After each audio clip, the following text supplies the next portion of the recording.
Hey guys, welcome back to a brand new video, and today we are going to be looking at the 2024 presidential election in a matchup I thought I'd done, but thank you for reminding me to my subscribers, to those who replied to the pinned comment on a previous video, that I have not done a Joe Biden versus Ron DeSantis 2024 matchup, so without further ado, let's get started. So we're going to fill in the safe Biden states, then the safe DeSantis states, and then, go into our likely, lean, and tilt categories. For those of you who don't know, my safe states, I believe, are the states that a candidate is going to win by over 12. Likely states are states that are expected to go one way by in between 5 to 12%, lean states 2 to 5%, and then tilt states just from all the way from one vote to up to 2%. So, again, this is going to be a very inaccurate prediction by the time 2024 rolls around. These probably won't even be the candidates, but if they are, that would be cool. Now, going on to our Biden safe states: Washington, Oregon, California, Hawaii, Illinois, Virginia at this point is pretty blue, and DeSantis wouldn't do enough to make it likely. The Northeast, except for New Hampshire, which of course is the most competitive of the northeastern states, generally speaking, New York, and Maine's first district. Also, I just noticed that they updated this map, and California has 54 electoral votes, New York has 28. So it looks like California, my state, is going to lose an electoral vote, but New York's going to gain one. So I guess that these are both super blue states, so I just noticed that. Whatever. Now, going over to the DeSantis safe states, we have Utah, Wyoming, which, again, existence very questionable, but can't talk too much about that, otherwise I might get demonetized. Idaho, Montana, which is gaining electoral vote. The Dakotas, all of Nebraska except for the 2nd District. Kansas is not safe anymore. Oklahoma, Arkansas, Louisiana, Mississippi, Alabama, Tennessee, Missouri, Kentucky, West Virginia, and Indiana. So Joe Biden does start out with a pretty significant lead. He has 193 electoral votes that are deemed to be safe for him. DeSantis has 106. Now, the rest of these states could kind of go either way. Some of them, like, obviously your Arizonas of the world are more competitive than your Kansases of the world, but these states are generally speaking going to be more competitive. So, taking a look at our likely Biden states, first I think actually Colorado would be safe, but I'll put it in the likely category just to be, not to ruffle any feathers so far, although some feathers are going to be ruffled by the end of this video, but because, you can never make a presidential election prediction between two candidates that are very disliked by the opposing base. So feathers are going to be ruffled by all means. But New Mexico and Colorado should be, 10 to 12 point Biden states, unless DeSantis does really well with Hispanics in New Mexico, which is always a possibility for Republicans. But Trump did pretty well there in 2020, and it was still a pretty solid Biden state. And Hispanics usually turn out more for the incumbent for the president the second time than the first time, which means I think Biden would definitely do better in 2024 than he did in 2020 should he run again. Now, I think that New Hampshire would also be likely.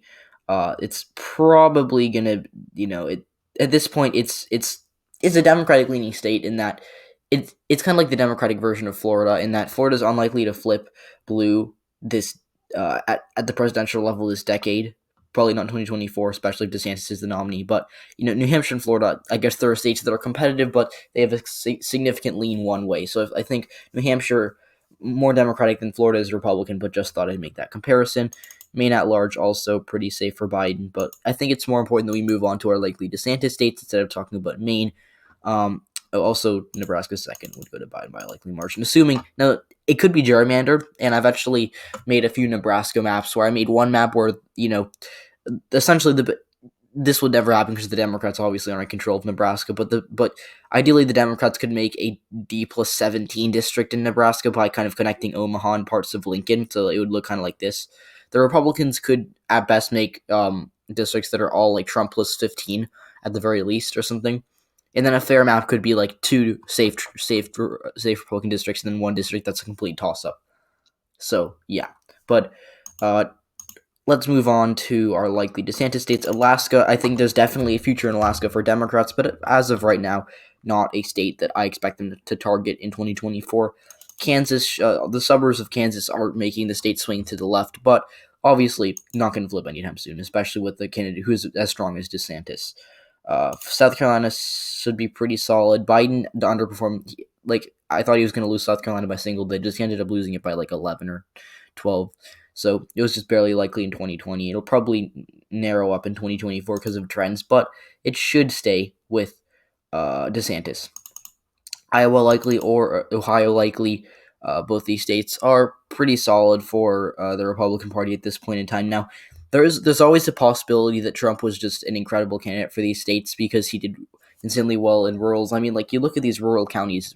On some occasions, Trump did like 10 to 20 points better than Mitt Romney, especially in the Rust Belt. And he also he won some working class Obama like plus 30 counties in 2012. Like Mahoning County, Ohio is a good example. This is a historically working class Democratic leaning county that Obama did exceptionally, and in 2012 he won it by like 33. And then 8 years later, Clinton won it by only 2, and then Trump came back and he flipped it and he won it by just like I think 2% as well. So just a few examples. Now, like I said, there's always a possibility that a lot of these counties revert, and we see Ohio and Iowa going back to toss-ups, but I don't think that's entirely likely right now, especially with DeSantis probably doing better than Trump in the suburbs anyways to offset any possible Biden gains in working-class areas, which aren't even that likely to begin with because DeSantis has that Trumpian appeal that someone like Nikki Haley does not. Now, going over to our lean D states, I think we have a few. I think Nevada's lean D. Now, Nevada, there's been a lot of discourse about Nevada on Twitter because of the Nevada Democratic Party kind of electing someone who was fairly unknown, but she was already the chair of the Clark County Democrats, and I think that people are overacting this way too much. If Nevada flips in 2022 or 2024 for whatever reason, which is not likely right now, could happen, but if it does flip, it's not going to be because the Nevada Democrats elected a new chair. It's going to be because the candidate, like there was a scandal or something, and the Republicans ran good candidates. But just thought I'd bring that up. Nevada should stay lean D. It doesn't even matter how well DeSantis does in the rurals, like the cow counties as you like to call it, but as long as he holds up in Clark and Washoe, he'll be fine, especially with the growth of Clark and Washoe relative to the rest of the state. It doesn't even matter if Biden is a little worse in each of those counties.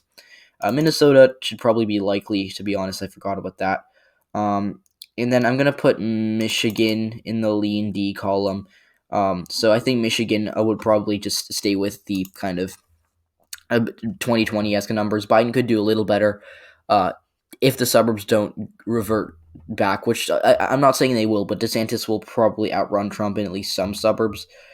So Michigan, I don't feel comfortable putting as anything other than lean D. I don't want to, again, this is one of the states kind of like New Mexico early where I don't want to ruffle too many feathers. I'm just going to go with the safe characterization.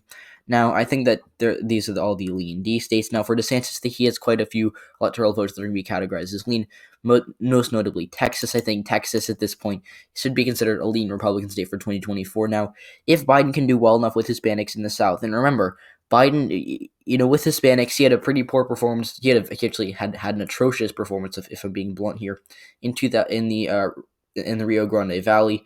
But in 2020, Trump did very well there. He even flipped Zapata County, which was like a 50-point Clinton County in 2016, and Trump won it by like 5. And of course, these are like Zapata's only has 10,000 voters. It's not a huge county, but all these counties that shifted to the right in 2020, they came together, and they're the reason that Biden lost Texas. He still would have lost it had he gotten, kind of Clinton numbers here, but he would have lost it by like 1 or 2 as opposed to 6. So Biden, he can do better with Hispanics. I think he will if he does run again, but DeSantis just not bad enough with Hispanics to completely bungle it. But I think Texas, in all likelihood, should narrow up in 2024. Now, our next lean, our states, actually, I think I'm going to put Florida, Florida's going to be lean Republican, but I was debating putting Maine second in lean Republican. I'll put it there just, to kind of keep it as what it is. It was a likely Trump district in 2020, but this isn't a district where DeSantis can gain with suburbanites. This is just a very rural district that had some ancestral Democrats, which is why Obama did well there and why moderates and, blue collar were populist Democrat, blue dog populist Democrats do better here. So I'll just put it as a lean Republican. I don't want to spend too much time talking about a district in Maine that I don't know too much about because I look like an idiot. And right now, that's the last thing I need, especially I'm in the middle of making a very controversial election prediction. But Florida, I think, is going to stay with the Republican Party for the time being, especially with a popular governor like DeSantis, who has, at this point has gotten some bipartisan appeal, even from Democrats. More moderate Democrats have started to, brand themselves as DeSantis Democrats, which, of course, it's a pretty obscure thing to mention, but just thought I'd bring that up for those who don't know.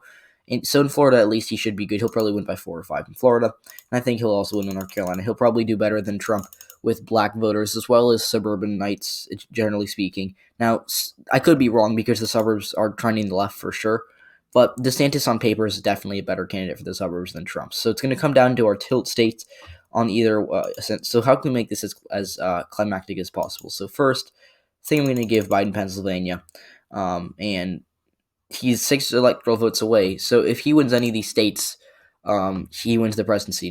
Give him Wisconsin, he wins the presidency.